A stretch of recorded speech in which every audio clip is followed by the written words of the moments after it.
We are never so defenseless against suffering as when we love. I cannot think of any need in childhood as strong as the need for a father's protection. Future ages will produce further great advances in this realm of culture, probably inconceivable now, and will increase man's likeness to a God still more. Experience teaches us that the world is not a nursery. The ego refuses to be distressed by the provocations of reality, to let itself be compelled to suffer. In the depths of my heart, I can't help being convinced that my dear fellow men, with a few exceptions, are worthless. Just as no one can be forced into belief, so no one can be forced into unbelief. The great question that has never been answered, and which I have not yet been able to answer, despite my 30 years of research into the feminine soul, is what does a woman want? The ego is not master in its own house. The pleasure of satisfying a savage instinct, undomesticated by the ego, is incomparably much more intense than the one of satisfying a tame instinct. Dreams may be thus stated.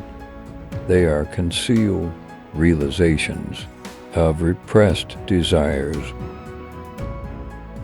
Dreams tell us many an unpleasant biological truth about ourselves, and only very free minds can thrive on such a diet. Being entirely honest with oneself is a good exercise. One day, in retrospect, the years of struggle will strike you as the most beautiful.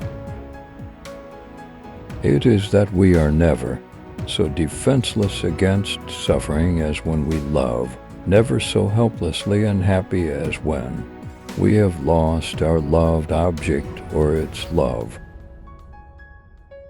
When making a decision of minor importance, I have always found it advantageous to consider all the pros and cons.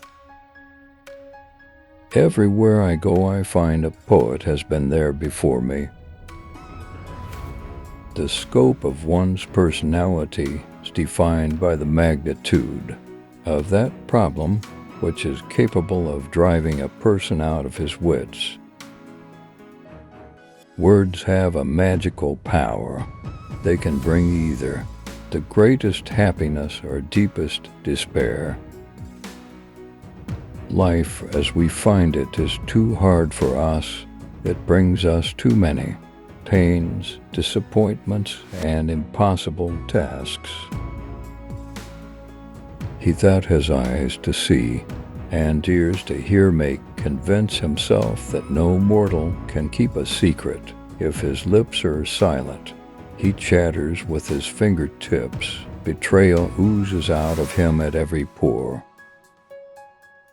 The voice of the intellect is a soft one, but it does not rest until it has gained a hearing.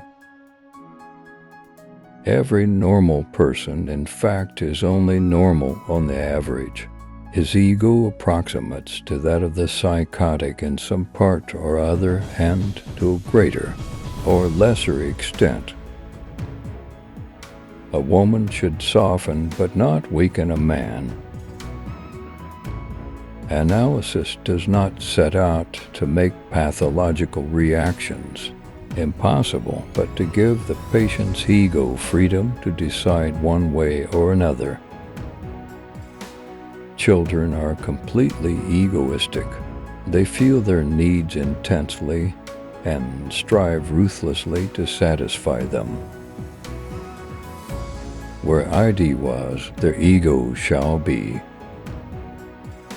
Neurotics complain of their illness, but they make the most of it, and when it comes to taking it away from, then they will defend it like a lioness her young. In mourning, it is the world which has become poor and empty.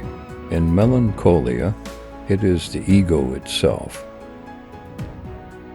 One might compare the relation of the ego to the ID with that between a rider and his horse. A transference neurosis corresponds to a conflict between ego and ID. Who lacks sex speaks about sex, hungry talks about food. A person who has no money, about money, and our oligarchs and bankers talk about morality. The repressed is only cut off sharply from the ego by their assistances of repression. It can communicate with the ego through the ID. Most people do not really want freedom because freedom involves responsibility, and most people are frightened of responsibility. Self-deception is a plant which withers fast in the pellucid atmosphere of dream investigation. The ideas so far produced are insufficient for the interpretation of the dream. We are what we are because we have been what we have been. Everyone has wishes which he would not like to tell to others, which he does not want to admit even to himself. The ego represents what we call reason and sanity, in contrast to the ID which contains the passions